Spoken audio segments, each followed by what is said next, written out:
وعاوتاني اخوتي بالنسبه للشيح، انايا هنا نايض حدايا الشيح يعني بزاف الحمد لله ولله الحمد.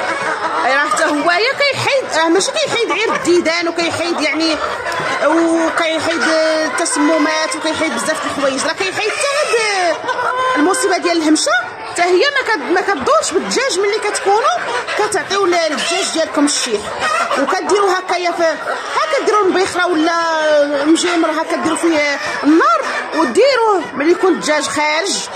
ملي كيكون الدجاج خارج هكايا ما كاينش في المبيت خارج المسرح، وتبخروا الكوري ديالكم مزيان بالشيح.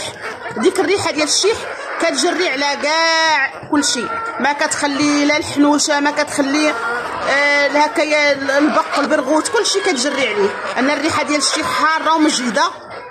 هذا هي الطريقه ديالتي اخوتي انايا في يعني هذا المشكل هذا ديال الهمشه ما عنديش الحمد لله ولله الحمد. وهذا هما الحوايج اللي كندير، راهم بسيطين واي واحد يقدر يديرهم، راه غير الشيح واتشي هادشي باش كنخدم. صباح الخير عليكم خوتي وخواتاتي، كي دايرين؟ لاباس عليكم؟ نهار جديد وفيديو جديد. كنتمنى هذا الفيديو يلقاكم على احسن الاحوال بخير وعلى خير وليداتكم والقطيع ديالكم ومعز عليكم. كنشكركم بزاف على التعاليق ديالكم، على اللايكات ديالكم، على الكلام الزوين اللي كتخليوه في حقي، على الثقه ديالكم اللي كديروا في الوصفات ديالي وكتجربوها وكترجعوا كتخليو لي تعاليق. كنشكركم بزاف كاملين، واحد الشكر اللي هو يا كبير، وقد ما شكرتكم ما غادي نوصفش الحق ديالكم. بالنسبه لهذا النهار اخوتي، عندي هذا النهار ديال التنظيف. غادي ننظف الكوري وغادي نعقمو، وغادي نشارك معكم الطريقه ديالي في التعقيم ديال الكوري والدواء اللي كنستعمل على ود الهمشه وعلى ود البق وعلى ود اي حاجه الحشرات اللي كيقيسوا الدجاج. كما كتشوفوا هذا الدجاج راه الحمد لله ولله الحمد غاديه معاه على هذا النظام، وراه ما كيقيسوا ليا لا بق لا همشه لا حتى شي حاجه الحمد لله يا سيدي ربي. هذا فضل من فضل الله. اما راه الهمشه خوتي لا دخلت لكم يعني الكوري راه مصيبه، كتبغيش كاع تخرج. هنايا الدجاج صافي راني عطيتو الوجبه ديالو اللي كياخذ مع الصباح. هذا النهار ما خلطتش ليه، عطيتو فقط الشعير والبياضه. وبالنسبه للناس اللي كيسولوا على البياضه، راه يعني كنظن في اي فيديو كيدخلوني التعاليق اشنا هي البياضه، وراه قلت لكم شحال من مره اشنا هي البياضه، ولكن ماشي مشكل غادي نقول لكم اسمه هي البياضه. البياضه هي علف مركب اخوتي. اي شركه كيكونوا عندها 3 الاعلاف، الديماراج والدوزيام اللي هو الكرواسونس والتروازيام هو البياضه. ملي كتوصل الدجاجه للرشيم ديال البيض كنبداو كنعطيوها البياضه، وكاين اللي كيبدا كيعطيها البياضه من العمر ديال 45 يوم كيبدا كيعطيها البياضه. راه هي كاينه البياضه كاينه فيها ديال 45 يوم وكاينه ديال 60 وكاينه ديال 65، حتى هي راه فيها بزاف ديال يعني فيها بزاف ديال المراحل حتى العلف ديال البياضه. بالنسبه للناس اللي ما بغاوش يديروا العلف ديال البياضه راه يعني حطيت لكم البارح واحد الخلطه يمكن لكم تصاوبوها لروسكم. بالنسبه ليا هنايا راني جبت لهم الماء خوتي، راه ملي ما غادي ندير لهم لا خلطه لا والو، كنزيد لهم فيه غير شويه ديال الخل. بالنسبه للخل يعني انا كندير غير عيني ميزاني، ولكن اللي بغى يعني العبار ديالو نيشان هي معلقه صغيره في ايطرو ديال الماء، بحال 5 ايطرو كديري فيه 5 ديال المعالق الصغار. بسم الله. راه هو الخل راه مزيان ليهم بزاف، يعني راه حتى هو راه مضاد سموم. كتشوفوا يعني الدجاج واخا يعني المسرح راه عندي ما فيهش، كنخرجهم يعني كيسرحوا فيه وصافي وكيتشمشوا كيبحثوا في التراب وياخذوا دوك الديدان ديال التراب وصافي. اما بالنسبه المسرح ديالي كما كيقولوا هو فقير، يعني مفتقر كاع الحوايج اللي خاصهم يكونوا في المسرح. ما فيهش الربيع، ما فيهش بزاف ديال الحوايج. هنايا عندنا البلاصه فين انا ساكنه الماء فيها قليل، يعني ما كنقدروش باش نديروا الفلاحه ولا. والدجاج ها هو راه بدا كيشرب، باقا ما فرغتش ليه كاع الماء في الشرابات وهو راه بدا كيشرب. بالنسبه لي انايا الدجاج ديالي راه مولف مع الخل، ما عندوش مشكل، ولا ما كثرتوهش راه ما كيجيش باين كاع، ما كيجيش باين. وخليكم اخوتي مع الفيديو، وكنطلب منكم تفاعلوا ليا مع الفيديوهات وما تبخلوش عليا باللايكات ديالكم فضلا وليس امرا منكم. وهانتم اخوتي مع الفيديو. وبالنسبه للحاله راه صابحه يعني، ولكن ما شطتش اليوم.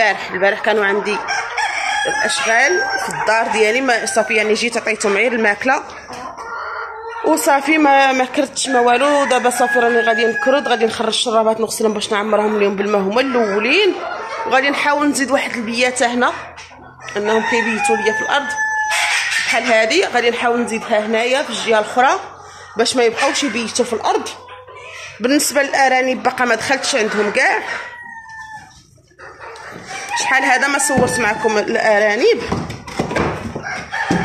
غادي نفتح الباب ونرجع، انا ما عنديش كيشد ليا التليفون. والارانب ديالنا هما هادو، كاين الظلام شعل الفلاش.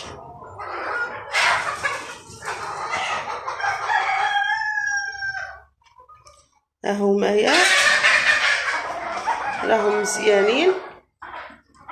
الامهات من الجهه الاخرى والوليدات هما هادو هنايا هما. كنولعوكم معنا خوتي وكنوريكم داكشي اللي عندنا. الله يبارك في لينا فيه ويبارك لكم حتى نتوما في الرزق ديالكم ان شاء الله يا سيدي ربي. بالنسبه للنساء اللي ما عندهم لا خدمه لا والو، يعني ربات البيوت كيبقى ليهم هكايا وقيت مع وليداتهم، الا بغاو يديروا هاد المشاريع هكا راه فيه ما يدار. انتو الا بغاو يديروا هاد المشاريع راه فيه ما يدار، يبقاو هكايا هاد القفص راه ما كياخذش المساحه بزاف. بالنسبه للناس على قبل الدجاج كيقولوا يعني راه الدجاج زعما كيبغي السالح، كيبغي البلاصه كبيره، كيبغي. بالنسبه لهاد الاقفاص هادو ديال الارانب راه ما كياخذوش المساحه كبيره. انا عندي هذا ديال 10 راه كبير، راه كاينين غير ديال 3، كاين غير ديال 4، كاين ديال 5، كل واحد واشنو بغا. تقدر تاخدي غير ديال 5 ديري في شي محل صغير في السطح وتربي فيه الارنبات ديالك، وديري واحد صغير حتى هو ديال التسمين وتوكلي على الله.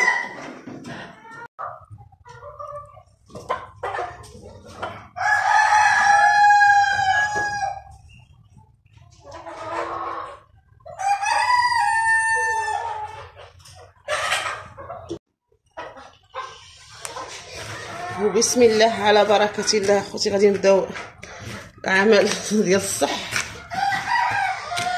نهار ديال التنظيف.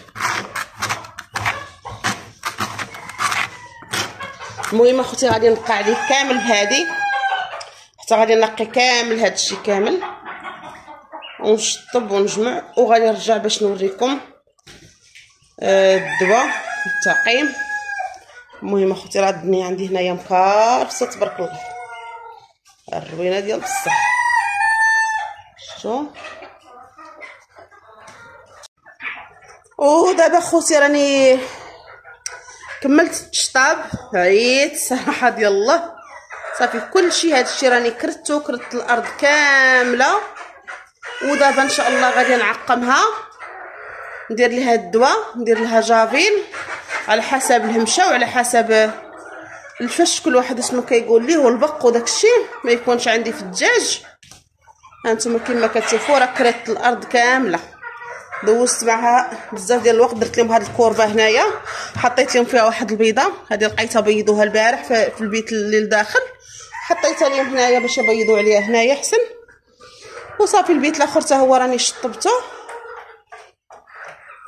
الدجاج راه خارج كامل للشمس. هانتوما خوتي كما كتشوفوا، وبالسبب ديال بزاف ديال الناس اللي كيسولوا على الاسباب ديال البق وديال الهمشه، راه هو كتكون من البراز اخوتي، فهمتوا؟ من البراز اللي كيتراكم وكيبقى في البلاصه، هو منين كيتكون كاع دوك الحشرات اللي كيكونوا في الدجاج. هادشي اللي كاين. المهم راه ضروري من النظافه هاد البلاصه هادي ديال البياته، راه هادي كتكون هكا دائما فازقه، كتدخلش ليها الشمس مزيان، واخا راني حاله الباب. بالنسبه هنايا راه الدجاج راه كيتشمش. وهانتوما خوتي مع الفيديو. المهم اخوتي من بعد ما كملت الشطاب، دابا بقى لي نعقم غير هاد البياتات. انا باش كنعقمهم هادشي ما كنزيد فيه لا ماء لا حتى شي حاجه، هادشي كدوروا تعطيو الخاطر لهاد الرشاشات مزيان. اللي عنده الرشاشه الكبيره يديرها، اللي ما عندوش يدير غير هاد الرشاشات هادو ديال القرعه ويدور على هاد البياتات، بالخصوص الا كندير البياتات ديال الخشب. انا البياتات ديال الخشب كيشدوا يعني كيشدوا داك الهمشه وكيشدوا اي حاجه كتسكن فيهم. غادي تدوروا عليهم كاملين كما كندير انا، يعني 2 مرات في السيمانه اللي كندير ارشي اخوتي هكا، كتبقى عليهم كاملين كدور عليهم حتى كيتعقموا كاملين. هذه هي الطعقام اللي كندير اخوتي، ما كندير لا دواء لا حتى شي حاجه ديال الهمشه، واقسم لكم يمينا عمر الهمشه ما دارت بيا الحمد لله ولله الحمد. هذه هي باش كنعقم غير باتشي صافي. اتشي كنديرو يا اما كنشد ديك القرعه ديال اتشي وكنتقبها مزيان وكنبقى كنرش بها، يا اما كندير هذه صافي. هادشي اللي كندير.